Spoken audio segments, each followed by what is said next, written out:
최근 미국과 중국이 코로나19 바이러스의 발원지가 어딘지를 두고 공방을 벌이고 있습니다. 도널드 트럼프 미국 대통령과 시진핑 중국 국가주석이 리더십 위기를 모면하기 위해 서로를 향해 공격 수위를 높이고 있다. 이런 지적도 나오는데요. 양측의 공방이 파워게임 양상으로 치달으면서 미중 신냉정 시대에 돌입했다고 하는 분석까지 나오고 있습니다. 이 문제 어떻게 봐야 하는지 오늘 세계 이면에서 한번 살펴보도록 하겠습니다. 외신캐스터 전주현 씨 나오셨습니다. 안녕하세요. 네, 안녕하세요. 네.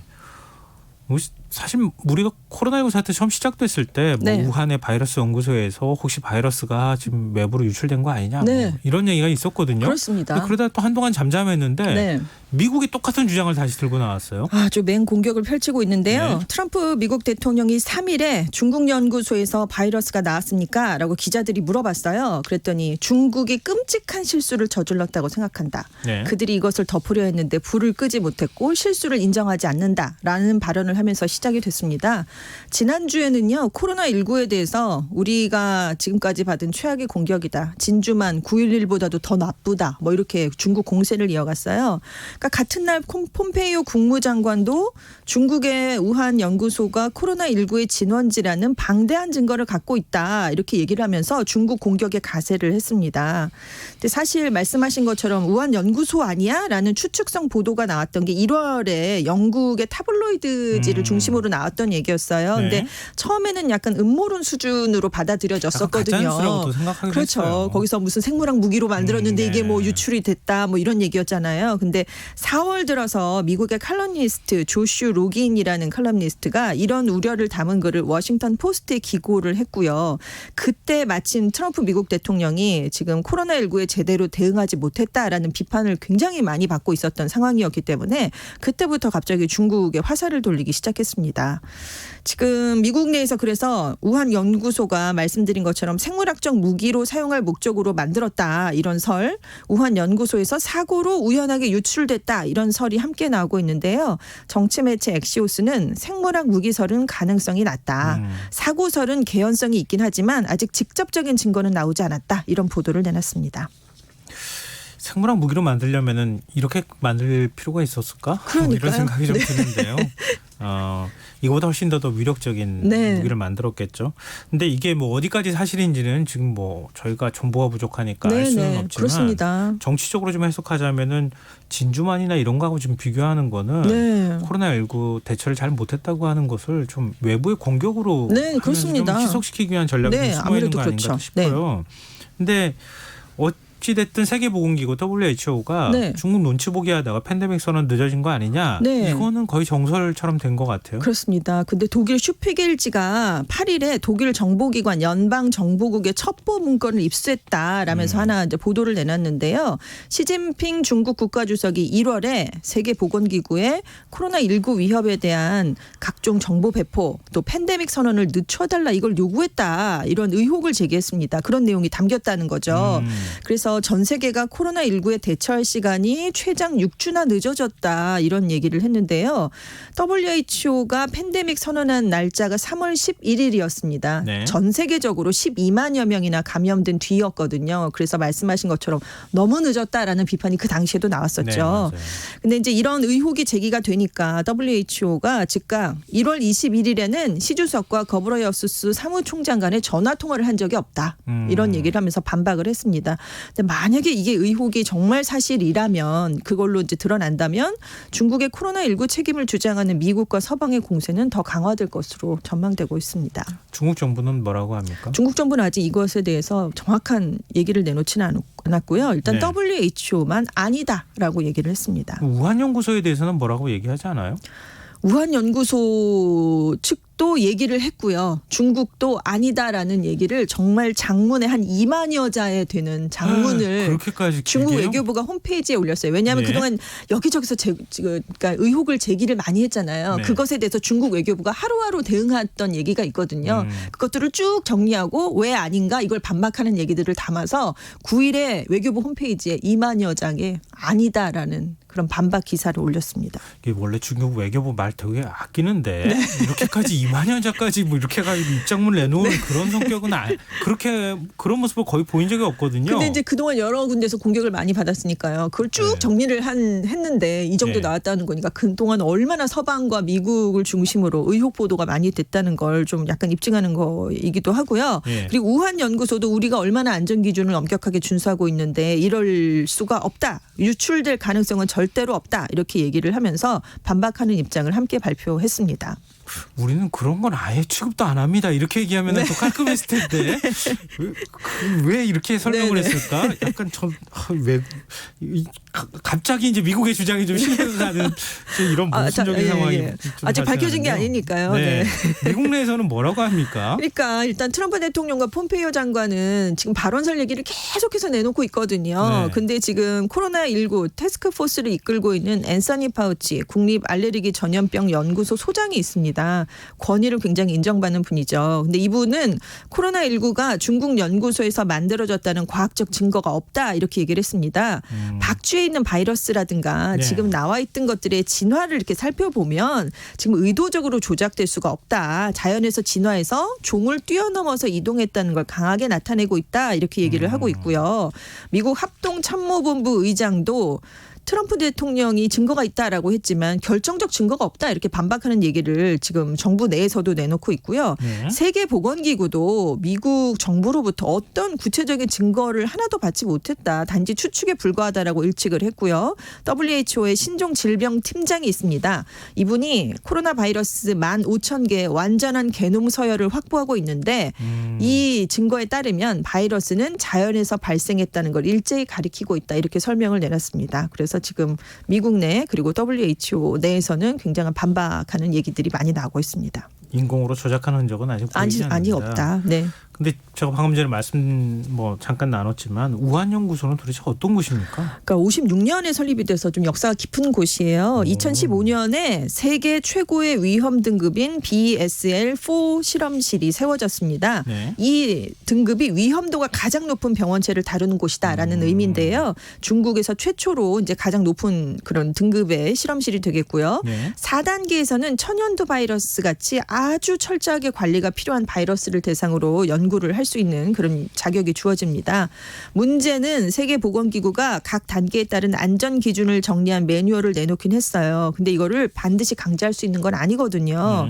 그래서 미국이 지금 우한 바이러스 연구소를 타겟으로 삼는 이유도 여기 있는데 안전관리에 치명적인 약점이 있다. 계속해서 미국은 이 점을 공격을 하고 있습니다. 그리고 이곳에서 코로나 바이러스의 매개로 알려진 박쥐를 계속해서 연구를 해온 것으로 유명했거든요. 그러니까 그 점도 약간 주목을 받고 있는 점이기도 합니다. 미국 언론들은 트럼프 대통령하고 입장이 좀 다르잖아요.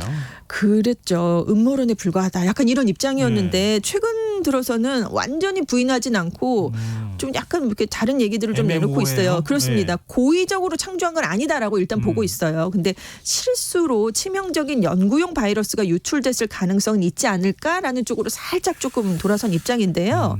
근거들이 이런 게 있다고 합니다. 코로나 박쥐가 우한에 살지 않는답니다. 그러니까 숙주로 알려진 박쥐가 윈난성에 주로 사는 박쥐였어요. 네. 근데 윈난성하고 우한과는 거리가 1,600km나 떨어져 있거든요. 그러니까 그 박쥐가 여기에까지 올 확률이 이렇게 높지 않다는 거죠. 그런가요? 그렇답니다. 중동 메르스 사태 때 중동에서부터도 사람이 감염돼서 거기서 감염돼서 온 건데 이 박쥐 자체가 우한으로 날아갔을 가능성은 없다는 거죠. 사람이 올 수 있잖아요. 네, 그런데 이제 우한 연구소가 윈난성 박쥐로부터 이 바이러스를 채취해서 유전자 분석을 했다는 거죠. 근데 이제 이 박쥐 바이러스 유전자가 코로나19 바이러스랑 96% 정도 일치한답니다. 물론 이렇게 유사하다고 해서 연구소 발언설이 증명되는 건 아닌데 그래도 흥미로운 결과다라는 그런 분석이고요.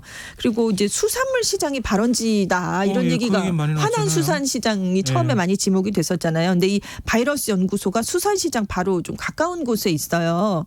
그래서 윈난성에서 왔던 박쥐들이 이 수산 시장에서 거래가 됐고 바이러스가 퍼졌을 가능성도 있지만 사실 중국의 첫 첫 논문에 따르면 최초로 발견된 코로나 확진자 4명 중에 3명이 이 수산시장에 간 적이 없는 것으로 드러났거든요. 그러니까 그럼 이게 아닌가 이런 얘기가 나올 수밖에 없잖아요. 그래서 우한에서 발병할 수 있는 또 다른 유력한 경로로 지금 우한 연구소를 지목하는 게 논리적 비약이라고만 이렇게 할 수는 없는 게 아니냐 이런 얘기가 또 언론을 통해 나오고 있기도 합니다. 뭐든지 잘 밝혀지지 않으면 세계 몇 대 미스터리 뭐 이래가지고 뭐 책으로도 쓰고 많이 얘기하는데 결국은 안 밝혀지잖아요. 그렇죠. 지금 우리가 그 얘기를 하고 있는 거 아닌가 이런 생각이 좀 한편으로 드는데요.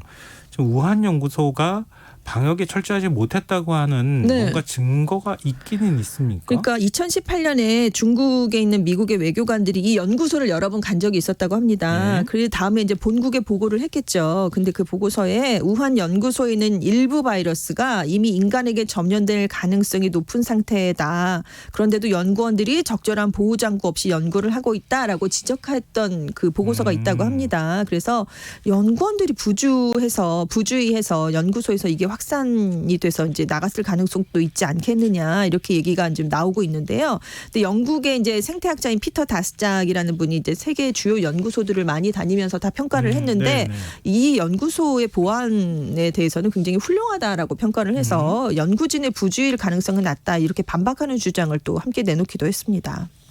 그러면은 이 중국 정부가 굳이 이렇게까지 뭐 흥분하면서 입장을 밝힐 필요는 없잖아요. 그렇긴 한데요. 계속해서 공격을 받으니까요. 어쨌든 뭔가 입장을 내놔야 되고 우리는 아니다. 그리고 자기들이 지금 발언설로 됐을 경우에는 굉장히 지금 서구로부터 많은 책임론이 주어지지 않겠습니까? 그러니까 반발을 하는 것 같습니다. 아니 그 1월 초에 코로나 샘플을 모두 파괴하라 이런 명령을 내렸다는 거 이거 가짜 뉴스입니까? 진짜 뉴스입니까? 아닙니다. 싱가포르 스트레이트 타임스가 보도를 한 내용인데요. 그러니까 중국 정부가 1월 3일에 연구기관들의 코로나와 관련한 모든 시험용 샘플을 파괴하라고 명령을 했다. 이런 보도를 내놓은 건 사실입니다. 네, 그런 다음 1월 9일에 중국 정부가 공식적으로 코로나19 유행을 공표를 했고요. 발병의 근원으로 우한 수산시장이 그때부터 지목이 됐는데 싱가포르 언론에 따르면 이 샘플 파괴를 유행 공식 발표 전에 미리 명령한 건 누가 봐도 의심스러운 행동이 아니냐 뭐 이런 얘기를 내놓고 있습니다. 이건 우한 연구소에 가서 직접적으로 누가 들어가서 제3의 좀 공신력 있는 기관이 가서 철저하게 조사를 해야만 이게 밝혀지는 건데요. 중국이 그걸 허락할 리가 없고 하지 않겠다라고 얘기를 하고 있기 때문에 지금 왜냐하면 그러니까 유죄가 이미 확정이 된 상태에서 그 조사를 하러 오는 게 아니냐 약간 중국 점은 이런 얘기거든요. 그렇기 때문에 조사를 받아들일 수 없다는 입장이기 때문에 이게 명확하게 밝혀지기는 조금 어려울 것 같습니다. 일단 코로나19 사태를 종식하고 난 다음에 국제사회가 예를 들면서 공동조사팀을 구성해서 우한 연구소에 가서 이게 어느 정도 뭐 연구를 했고 어느 정도 방역이 잘 되어 있는 연구소인지 확인하거나 조사할 수 있을 거 아니겠어요? 그렇습니다. 그런데 지금 아직 종식도 안 됐고 지금 막 사망자가 속출하고 있는 상황에서 이렇게 트럼프 대통령이 반중 드라이브 거는 이유가 있을까요? 역시 정치적인 이유 때문인데요. 대선 일정을 의식해서 그렇다 이런 얘기가 가장 많습니다. 왜냐하면 코로나19에 따른 인명피해가 지금 미국이 굉장하잖아요. 세계 1위이기 때문에 이 분노가 좀 상당합니다. 국민들 사이에서. 그래서 이 분노를 미국인들이 경계하는 적대국으로 돌리는 것이다라고 뉴욕타임스가 보도를 했어요. 그래서 코로나19 확산에 대한 중국의 과실을 들추는 게 자신의 선거에 유리하다고 믿고 있다. 이렇게 보도를 했고요. 그리고 월스트리트저널도 재선 캠프 관계자들이 중국을 상대로 강경한 정책을 펼치는 모습을 선거 중심 사안으로 만들고 싶어한다 이렇게 해석을 했습니다. 왜냐하면 지금 트럼프 대통령이 재선에서 제일 많이 내세웠던 게 경제적인 성과거든요. 내가 집권한 이후에 경제가 좋아졌다였는데 지금 코로나19 때문에 미국 경제 상황이 굉장히 많이 안 좋고 더 안 좋아질 전망이거든요. 그러면 11월 대선쯤 되면 굉장히 불리하게 작용을 할 수밖에 없겠죠. 그래서 이 상황에서 바이든 전 부통령에게 지금 여론조사에서 밀리는 결과까지 나오니까 경제를 되살릴 유일한 후보는 트럼프 대통령인데 바이든 후보는 중국에 대해서 트럼프 대통령만큼 강경하지 않을 것이다. 이런 전략을 지금 내세우고 있다는 얘기입니다.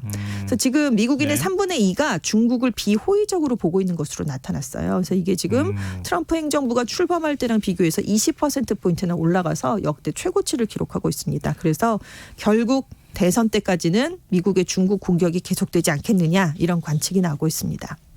사실 미국이 백인 사망자보다 흑인 사망자 비율이 훨씬 더 높다. 그렇습니다. 이런 얘기도 나오고 또 흑인이 총격으로 사망하는 일이 발생해서 지금 뭐 미국 사회가 막 들끓고 있는 상황인데 그러니까 어찌됐든 외부에 적을 만들고 증오하고 네. 이런 것들을 표출하고 있는 상황이잖아요. 그렇습니다. 근데 이게 구호 선언적인 의미로만 하는 겁니까? 아니면 구체적인 행동으로 옮기고 있는 겁니까? 그러니까 이게 경제 부분에서 지금 불거져 나올 가능성이 있는데요. 최근 미국 정부 내부에서 중국에 대한 경제 제재라든가 채무 상환을 거부해야 된다. 새로운 무역 합의 등이 언급됐다는 언론의 보도가 나왔습니다. 그래서 대중 보복 방안이 구체화하고 있는 단계가 아니냐 이런 관측이 나오고 있는데요.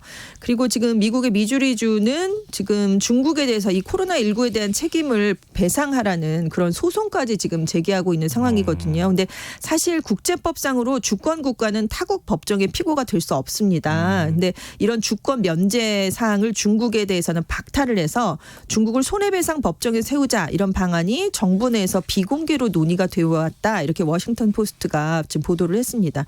그리고 실현 가능성이 높진 않지만 미국이 중국에 대한 부채 의무 일부를 무효화하는 방안도 거론이 된 것으로 알려졌고요. 네. 지금 중요한 게 1단계 미중 무역 합의 얘기입니다. 왜냐하면 지금 미국 트럼프 대통령이 사실 11월 대선을 위해서 계속 1단계 무역 협정을 했다, 합의했다 이런 걸 내세워 왔거든요. 네네. 치적으로. 근데 폐기 가능성을 좀 거론을 최근에 해서 이게 주목을 받고 있어요. 그래서 중국이 지금 이행을 정말 하는지를 앞으로 1, 2주 내에 보고하겠다라고 지난주에 얘기를 했는데 중국이 합의안을 지키지 않으면 깰 수도 있다. 이거를 지금 얘기를 한 겁니다. 근데 사실 중국이 2천억 달러어치의 미국 상품과 서비스를 추가 구매를 한다. 이게 합의안에 포함이 돼 있는데 코로나19가 중국에도 닥쳤잖아요. 네. 그래서 중국 경제도 지금 좋지 않은 상황이거든요. 1분기에 마이너스 성장을 하기도 했고요. 그래서 중국도 이 약속을 지키기가 조금 어렵습니다. 그래서 실제로 중국 상무부가 미국 상무부에 상품과 서비스 구매 규모를 낮춰줄 것을 요청한 것으로 알려졌거든요.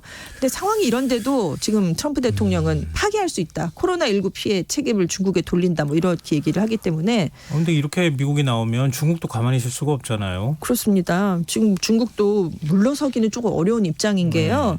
시 주석이 코로나19 발생에 대한 지금 국내 비판이 많았었잖아요. 네. 그걸 지금 간신히 지금 그 코로나19를 잡아가면서 지금 국면을 전환하고 있는 시점입니다. 근데 여기서 지금 코로나19에 대한 책임론이 불거지면 지금 불리할 수밖에 없고요. 사실 경제가 안 좋으니까 지금 중국도 실업률이 높아지고 있거든요. 그럼 이제 중국 국민들의 불만이 높아질 수밖에 없고 네. 홍콩의 반정부 시위 문제도 지금 계속 불씨로 남아 있고요. 그러네요. 그래서 미국에 대해서 강한 면모를 보여줄 필요가 분명히 시 주석으로서는 정치적으로 있습니다. 그리고 취임 직후부터 소련처럼 서구에 굴복하지 않도록 이데올로기적인 지배력을 잃지 않아야 된다. 이 점을 강조를 했거든요. 그렇기 때문에 미국과 경쟁하는 쪽으로 방향을 잡아서 미국에 굴복하는 모습을 보일 가능성은 거의 없는 것으로 네. 전망됩니다. 어찌됐든 간에 중국 입장에서 상당히 좀 곤혹스러운 처지로 가는 것 같아요. 그렇습니다. 아무래도 네. 그렇죠. 그 중국에서 발언이 돼서 전 세계로 확산이 됐고 대응이 너무 늦었다는 책임론은 정말 이게 팩트로 나타난 거니까 예, 그렇죠. 피할 수가 없는 거거든요. 그러니까 지금 포스트 코로나 시대에 G2의 하나로 지금 굉장히 올라가고 있었던 시점인데 이 자리가 흔들릴 수 있다. 이런 얘기가 나올 수 있습니다. 중국에 대한 국제사회의 신뢰도가 네. 좀 떨어질 우려가 있다 그렇습니다. 이렇게 얘기하셨는데 미국에 대한 신뢰도도 같이 떨어지는 거 아닌가. 또 그런 맞습니다. 생각도 좀 한편으로 미국도 드네요. 국제 리더가 될 수 있겠느냐 이런 얘기가 이번에 많이 나왔죠. 참 우리가 중간에 끼어가지고 네. 고생하는 일은 좀 없었으면 좋겠습니다.